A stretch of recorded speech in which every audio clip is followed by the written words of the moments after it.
Hello everyone, Giltar here with an action figure review.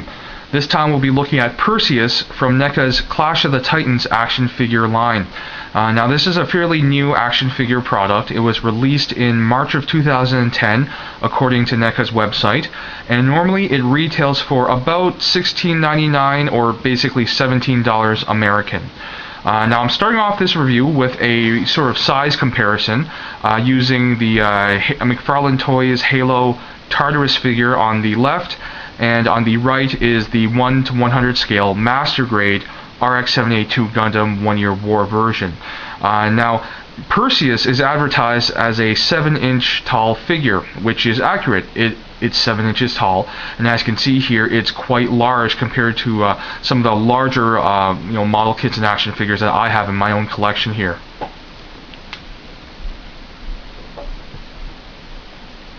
Now, as far as the accessories go, and actually, before I get any further into this review, I'm going to get into some minor spoiler territory. If you haven't watched the movie yet, and you do plan on doing so in the future, and you don't want to get into any spoilers, please stop watching my review now. Unfortunately, I'm going to have to briefly touch upon a few points that are kind of basically spoilers for the movie, and if you don't want to have the movie ruined for you, you're not going to want to watch my review. So this is your warning. Sorry about that. Now, before I get into the figure itself and even the accessories, I'd like to briefly touch upon the packaging. This is the box that the figure comes in. It uses the clamshell design typical of NECA figure products, and it's pretty Spartan in terms of packaging. I mean, on the front and sides, it uses a photo of Perseus on Pegasus, Clash of the Titans, with Perseus with sword and shield.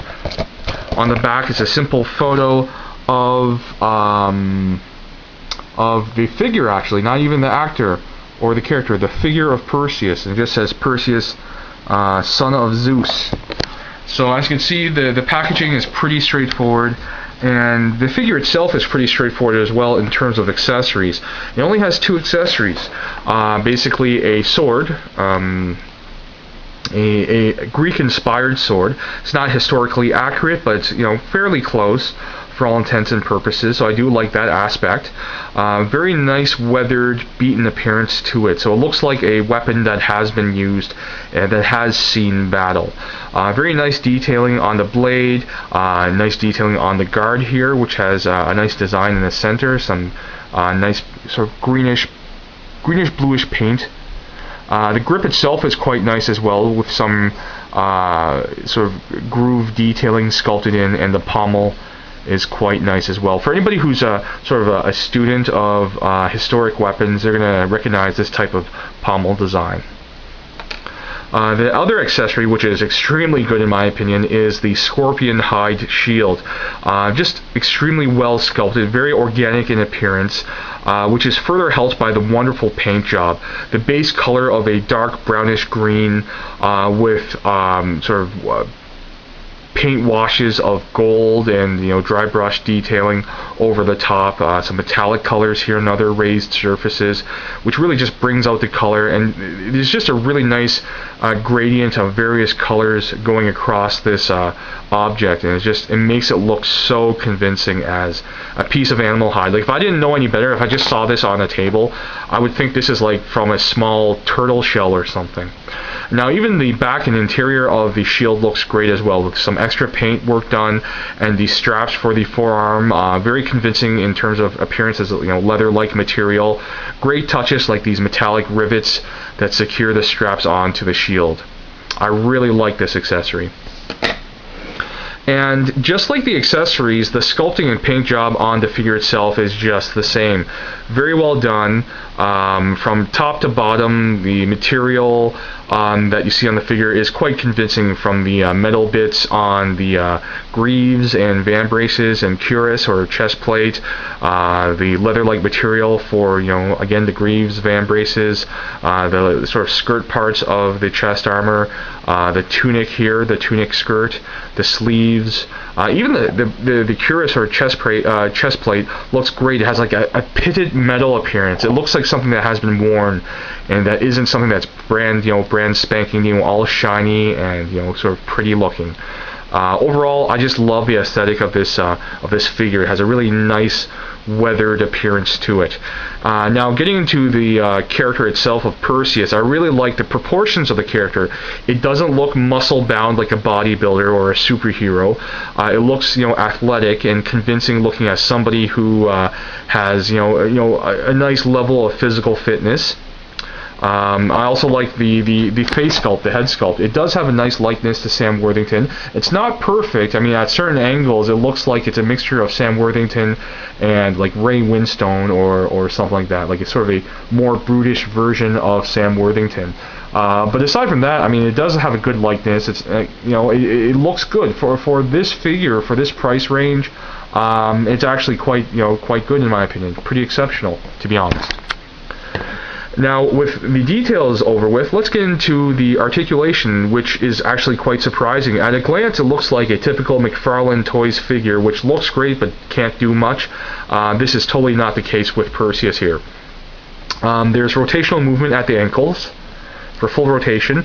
I'm not sure if it's a double hinge joint or if it's a ball joint, but it does allow movement back and forth and side to side for some wider legged poses, which is nice. The knees are hinged swivel joints, so it bends about that far and rotates all the way around. The thighs, or the legs rather, the upper legs have two joints.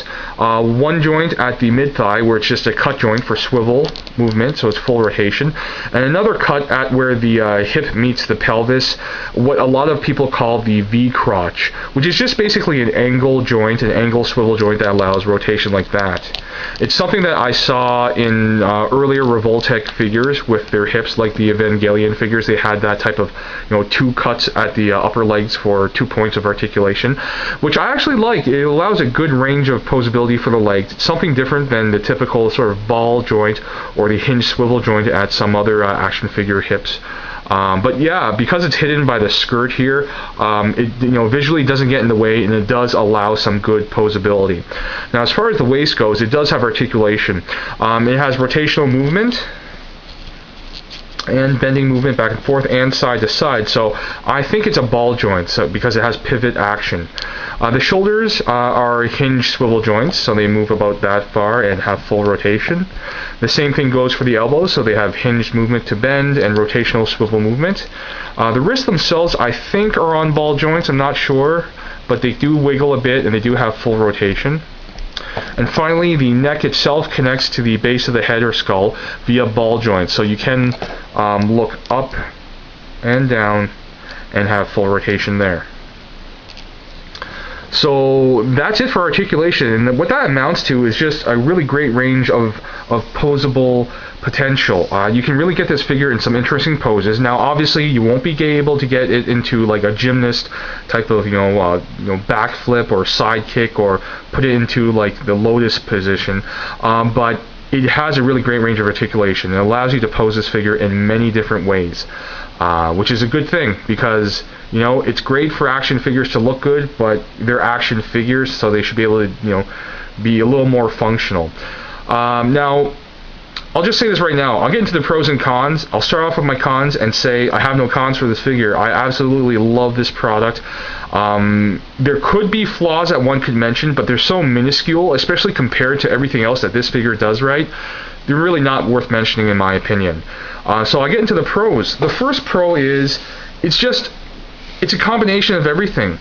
The great sculpting that you see, the great paint application, great range of articulation.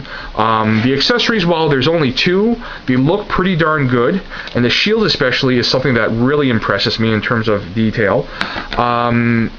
The likeness to Sam Worthington is great. Proportions here are good as well. It looks convincing as a replica of the actor Sam Worthington as Perseus. And another thing I want to mention, that the joints for the most part are very well hidden and disguised. Example is the way the skirt of the tunic and the skirt of the armor sort of They hide the joint cuts for the legs, and even at parts where they're exposed, like at the elbows and the knees. NECA's sculptors have done a great job in minimizing the appearance of the joint, making them very much less obtrusive than the average joint on most action figures. It's just a really great combination of functionality and visual presentation. And again, all those features combined with the relatively low price point of roughly $17 American, it's a really outstanding product in my opinion. If you're a fan of the Clash of the Titans movie, the remake, definitely buy this. If you're interested in action figures and you love the movie, pick this up. It'll be a great display piece. If you're just a general action figure collector, and even if you hated the movie, this is a really great action figure. So if you can get over the way that you dislike the movie, you're going to like this figure in your collection. It has a good size to it, great display value because of that, because of the appearance, and because of the articulation for varied poses. So overall, I recommend this product. It's just such a good action figure. I can't get over this, and I really look forward to getting into some more NECA products in the future. So that's my review. I hope you guys enjoyed it and got something out of it. Thank you very much for watching, and I'll see you guys at the next video.